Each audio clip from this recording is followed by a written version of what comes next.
संजीवनी उद्योग समूह, संजीवनी group of institute आणि संजीवनी युवा प्रतिष्ठान तसेच भारतीय जनता पक्षाच्या वतीनं तालुक्यातील 10वी आणि 12वी परीक्षेत दैदिप्यमान यश संपादन केलेल्या प्रथम 3 गुणक्रमांकानं उत्तीर्ण 350 विद्यार्थ्यांचा पालकांसह सत्कार संजीवनी उद्योग समूहाचे अध्यक्ष बिपिन कोल्हे यांच्या हस्ते कृष्णाई मंगल कार्यालयामध्ये संपन्न झाला। या प्रसंगी उपनगराध्यक्ष विजय बाजे, संजीवनी ग्रुप ऑफ इन्स्टिट्यूटचे कार्यकारी विश्वस्त अमित कोल्हे, संजीवनीचे उपाध्यक्ष शिवाजीराव वक्ते, माजी सभापती सुनील देवकर, गटनेते रवींद्र पाठक, भाजपा तालुकाध्यक्ष शरद थोरात, संचालक सुभाषराव आव्हाड, निवृत्ती बनकर, प्रदीप नवले, बाळासाहेब संधान, बाळासाहेब नरोडे, फकीरराव बोरणारे, सोपानराव पानगव्हाणे, बाळासाहेब वक्ते, ज्ञानेश्वर परजणे, संदीप चव्हाण, संजय होन, श्रीपतराव गवळी, कैलास रहाणे, उत्तमराव चरमळ, भाजपा युवा मोर्चा तालुकाध्यक्ष बाळासाहेब पानगव्हाणे, प्राचार्य doctor DN Katanwar, doctor Sanjay Arote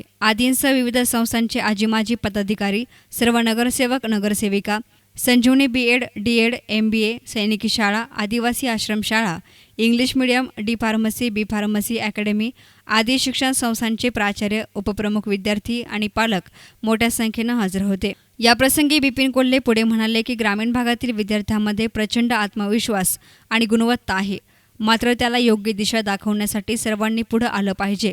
Sanjeevani group of इन्स्टिट्यूटच्या माध्यमातून देश-विदेशातील 103 नामांकित कंपन्यांमध्ये 735 मुला-मुलींना आतापर्यंत नोकऱ्या मिळवून दिल्या आहेत। आज संजीवनी उद्योग समूह व संजीवनी रूरल एज्युकेशन संस्था यांच्या मार्फत आज 10वी आणि 12वीच्या गुणवंत विद्यार्थ्यांचा सत्कार करण्याचा आपण या ठिकाणी कार्यक्रम घेतलेला होता। जवळजवळ 99% विद्यार्थी आणि पालकांची हजेरी या ठिकाणी झाली होती की जे गुणवंत विद्यार्थी आहेत त्यामध्ये संजीवनी रूरल एज्युकेशन संस्थेचे इंजिनिअरिंग कॉलेजचे उपप्राचार्य ठाकूर सर यांच्या मार्फत त्या ठिकाणी मार्गदर्शन त्या ठिकाणी देण्यात आलेलं आहे। त्याचबरोबर संजीवनी रूरल एज्युकेशन संस्थेच्या मार्फत मोफत 10वी आणि 12वी नंतर काय केलं पाहिजे या संदर्भातलं संजीवनी रूरल एज्युकेशन संजीवनी इन्स्टिट्यूटमध्ये संजीवनी इंजिनिअरिंग कॉलेजच्या कॅम्पसमध्ये मोफत मार्गदर्शन तिथं विद्यार्थ्यांना आणि त्यांच्या पालकांना त्या ठिकाणी देण्यात येत आहे। आत्तापर्यंत 3000 विद्यार्थ्यांनी त्याचा लाभ घेतलेला आहे आणि बरेचसे विद्यार्थ्यांना कोणाला मेडिकलला जाऊ शकतो, कोणी 10वी नंतर काय करायचं, 12वी नंतर काय करायचं याचं तज्ज्ञ मंडळीकडून त्या ठिकाणी मोफत मार्गदर्शन केलं जातं।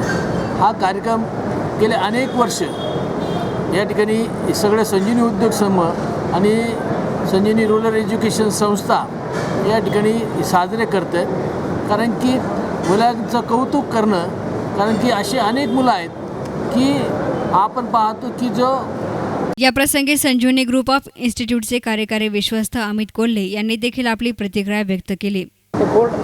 आज संजीवनी उद्योग समूह व संजीवनी रूरल एज्युकेशन सोसायटीच्या वतीने 10वी व 12वीच्या विद्यार्थ्यांचा कौतुक सोहळा आज आपण नियोजन केला होता। माननीय अध्यक्ष बिपिनदादा कोल्हे यांच्या अध्यक्षतेखाली हा प्रोग्राम घेण्यात आला। मी सर्व विद्यार्थी 10वी व 12वी चांगल्या गुणांनी पास झाले यांना सर्वांना अभिनंदन करतो व भावी आयुष्याच्या वाटचालीस शुभेच्छा देतो। ज्या मुलांना 10वी व 12वीमध्ये कमी मार्क्स पडले त्यांनी घाबरून न जाता त्यांनाही आयुष्यास पुढं भरपूर ब्रांचेस अवेलेबल आहेत करिअरसाठी। माझी विनंती राहील सर्व पालकांना व विद्यार्थ्यांना की आपण संजीवनी रूरल एज्युकेशन सोसायटीच्या गायडन्स सेंटरमध्ये येऊन आपण करिअर गायडन्ससाठी आपण त्याचा लाभ घ्यावा, जेणेकरून आपल्यालाही कळेल की जरी मार्क्स कमी असले तर आपल्याला कोणती साईड ओपन आहे, कुठं गेलं पाहिजे। आणि मार्क्स कमी पडले म्हणजे आपलं आयुष्य तिथं थांबत नाही, तर मार्क्स ही फक्त एक क्रायटेरिया आहे एका कोर्समध्ये ॲडमिशन घेण्यासाठी। त्याच्यामुळं आपण कुणीही घाबरून न जाता योग्य मार्गदर्शन घ्यावे एवढी मी विनंती करतो। धन्यवाद। न्यूज रिपोर्टर युसुफ रंगरेजसह camera person Asif Rangrez, S9 media, Kopargaon.